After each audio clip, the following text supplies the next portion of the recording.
When you think of Borderlands, you think of the iconic cel-shaded art style, farming bosses, and overall a game that can be played 100% solo without needing to dive into any multiplayer at all. But today we'll be exploring the forgotten and cancelled Borderlands game that never saw the light of day. I'll be uncovering the fascinating story behind this cancelled project, breaking down the trailers, the characters, and looking at some of the features that this game had to offer. But before I get into it, please consider subscribing to the channel for everything Borderlands related, and leave a like on the video if you enjoy it. So Borderlands Online was an MMO shooter that was being developed by Shanda Games, with it being published by 2K China. The game was planned to release exclusively in China under a free-to-play model on PC, as well as on smartphones, with the phone version being a bit different. But ultimately, the project was cancelled at the end of 2015 due to profitability concerns. The story for the game was set in the not too distant future, where the player takes the role of a trained treasure hunter who is enlisted on board a spaceship to Pandora. The reason is to take advantage of the situation as a mysterious treasure trove appeared on Pandora. This news eventually spreads, causing countless adventurers to be attracted to the planet. However, when the protagonist is on the ship, it gets shot down and crashes into the atmosphere amidst the whispering of a mysterious woman. On December 2nd, 2014, a teaser was released online of a silhouette of Claptrap, with a countdown starting from 4 days. The translation for the words are roughly, "Earthlings, we will bring you hope."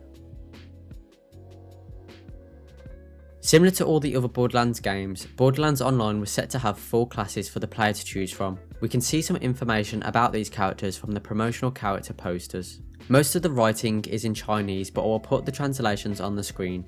I will do this for everything that has Chinese writing throughout the video, but please do remember to take all the translations as not being 100% correct, as I'm only fluent in Google Translate, and it is common knowledge that it isn't always correct. Anyway, so for the rough translation of the Berserker is that at the top it says Veyron, which I think isn't exactly a name, but it seems to be like an alternative title. Over here is his career introduction that says, "The dragon always leads the charge into battle. In the state of the dragon roar and lion roar, he can endure all pain and increase his strength by constantly attacking the enemy." So from this, it is obvious to see that he's very much like Brick from Borderlands 1, and that he's the tank of the group. On the other side, it says skills, dragon roar and lion roar. A roar can put oneself into a furious state, in which health points will continue to recover and the firing rate will double.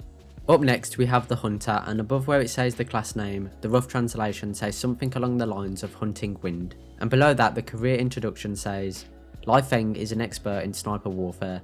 With the help of mechanical wings, her hawk-like sharp eyesight and excellent insight enable her to kill enemies without them being seen." On the right side we can learn more about her skill, which is called mechanical wings. The mechanical wings can leave a mark on the enemy you target. The marked enemy will be weakened and take additional damage. So it seems that the difference between Mordecai and this hunter is that her bird is of course mechanical, and it looks very similar to the Hyperion Repair Surveyors from Borderlands 2. The other difference is that it seems that, unlike Bloodwing, the mechanical wings don't actually do damage itself, but rather just buffs the player's damage on a target.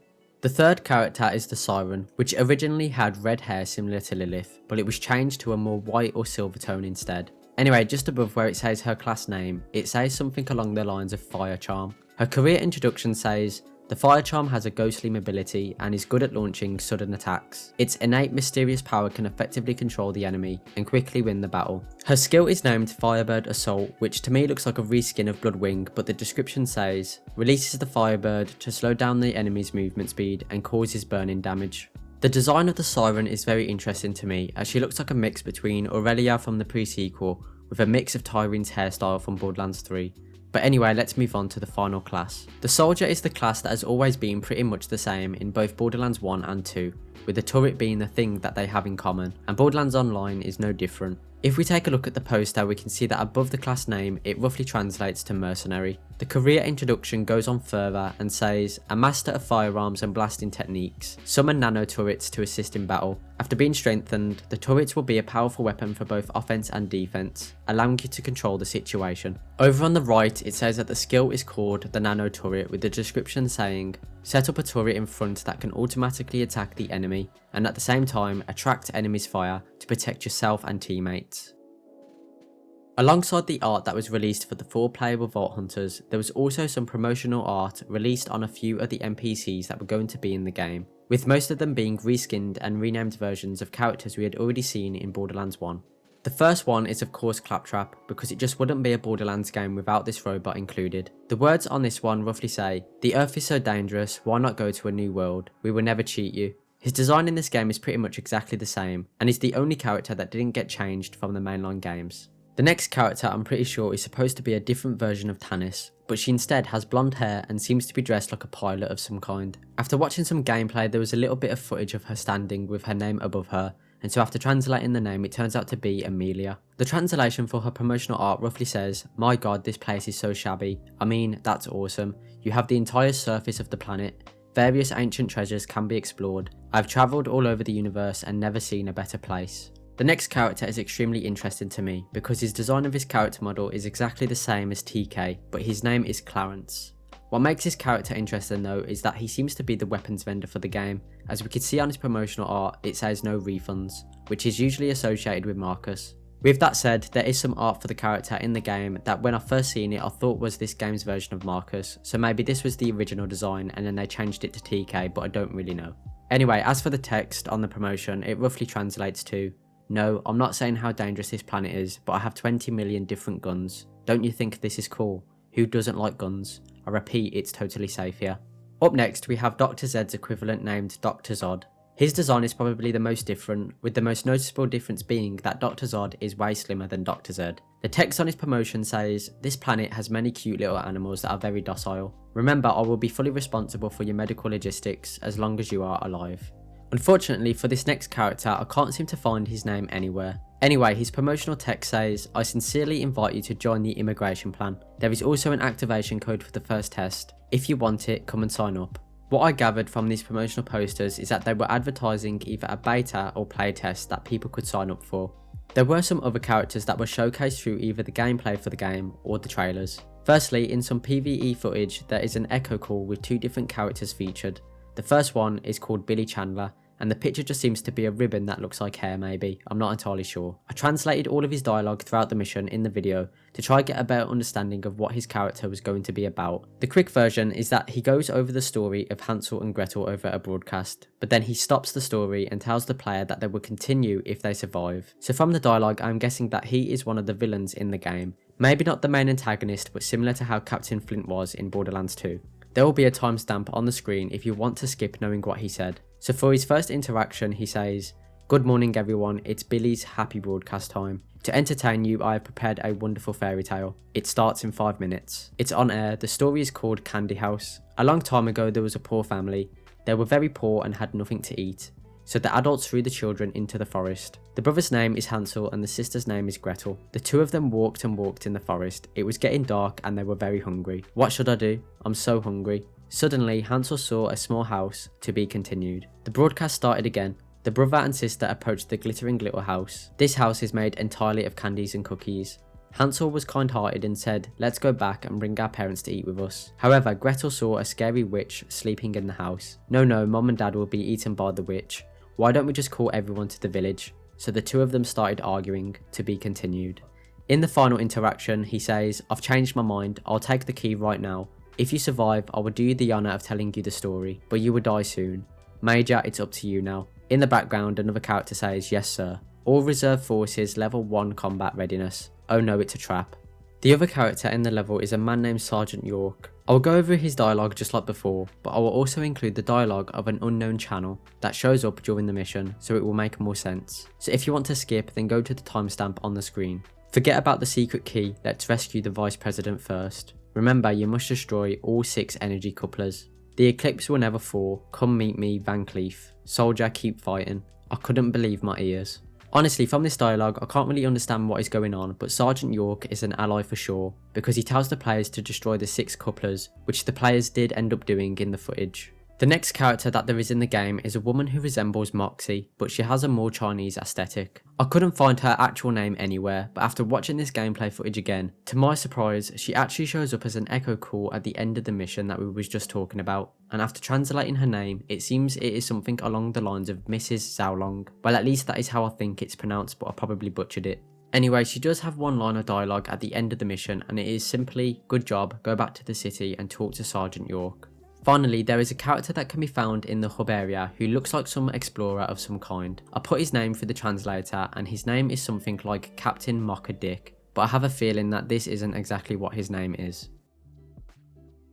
So now that we have gone through all of the characters, we will now move on to all of the locations that were showcased and known to be in the game, well at least the ones I could find anyway. The first location is called Sputnik, and this area I assume would have been the hub world similar to Sanctuary, or at least one of the hub worlds. There is some gameplay on Hayder Hype's channel that has a full 50 minutes of gameplay, so if you are interested I will link it down below. In the gameplay we can see that this location would have had all the vendors and characters that we spoke about before, including Dr. Zod, Clarence, the Captain, Amelia, as well as Claptrap and probably the Moxie character too. There was also a mail system in the game that had an NPC attached to it, which is just a head in some glass. His name is something along the lines of Mirror Mirror. Attached to this map was also another hub map called Treasure Hunter Camp. There was a machine here called the Weapon Processing Terminal.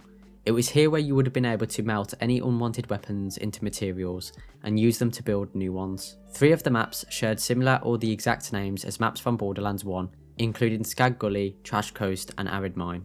The other maps are Tombstone, Tyrant's Brood, Oasis Inferno, Galactic Express, Scrap Heap, Wasteland, Dragon Skull Arena, Blood Rage Forge, Doom Furnace, Abyssal Pit, Frozen Falls, Talos' Lair, Ancient Glacier, Thor's Hammer, and the Starship Eclipse, which was the map used in the PvE gameplay where Billy Chandler and Sergeant York were featured.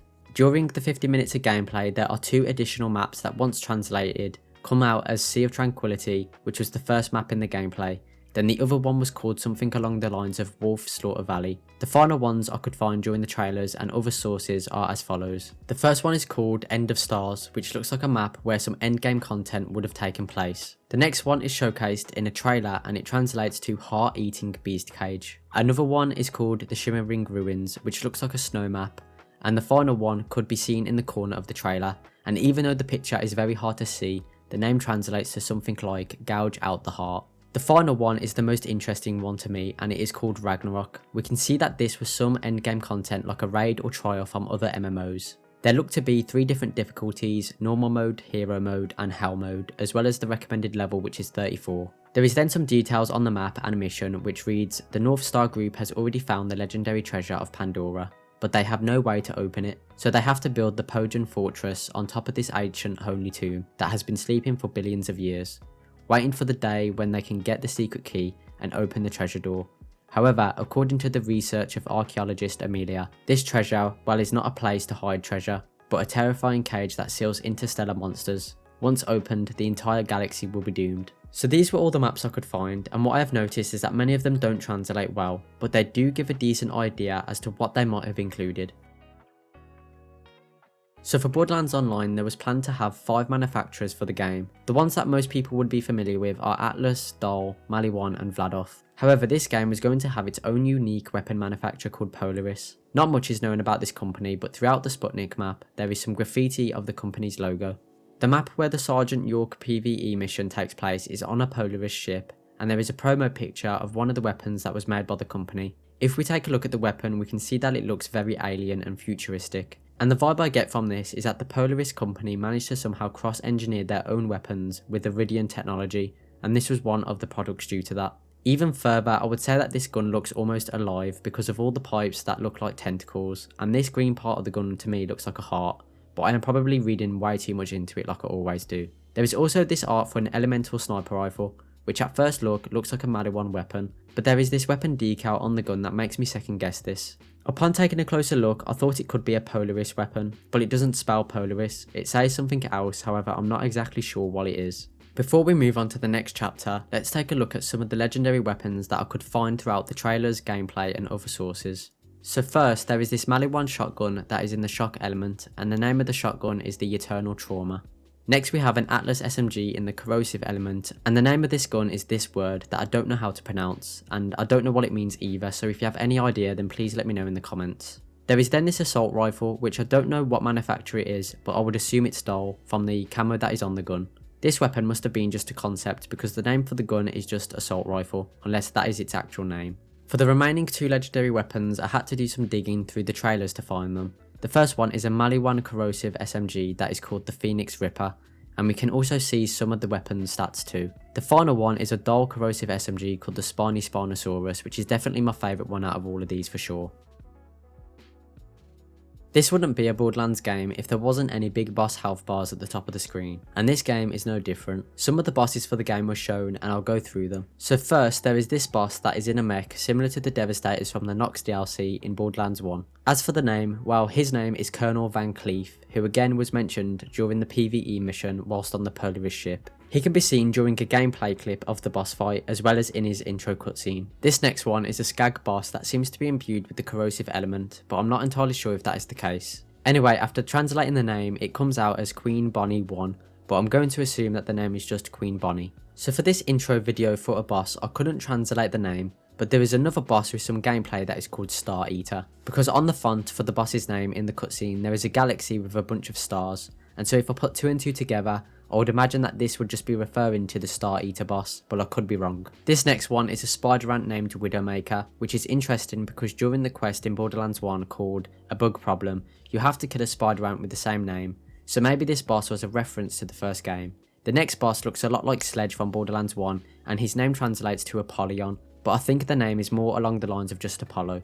There is also another boss that looks similar to Apollo. At first I thought this was him, but I noticed the name was different, and so after translating it, it came out as Buck the Buffalo. And for the final boss that I could find, there is this spider ant boss, but I couldn't translate the name, so if you know it then please let me know in the comments.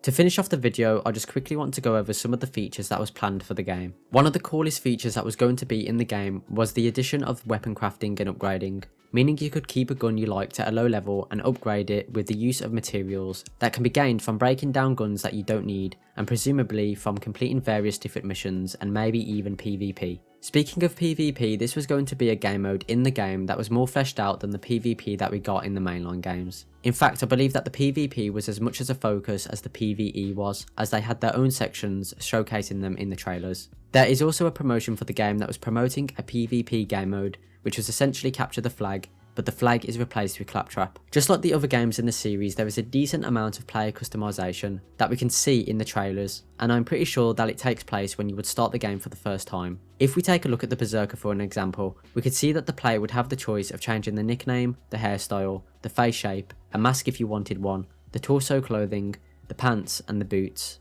With that said, I couldn't find any more information about finding new customizations through gameplay rewards. The final features that I would say are notable are that, just like other MMOs, this game would have had guilds for the players to join. You could send mail to other people and receive it. In this picture we can see that there was a plan for the use of iridium, silver keys as well as golden keys. And finally, the game was going to get a mobile version, which from this short gameplay clip was going to be different to the main game. It is safe to say that the Borderlands MMO was a truly ambitious project, and I can't lie, it is a shame that I will never get to play this game. Thank you so much for watching the video. This was a ton of fun to make and it took me a long time to do all the research, so please leave a like if you want to support the channel. Let me know in the comments what your thoughts are on the game. Please correct me if you noticed any translation mistakes, which there probably is, and let me know of anything else that I didn't add in the video. Again, thank you for watching and have a great rest of your day.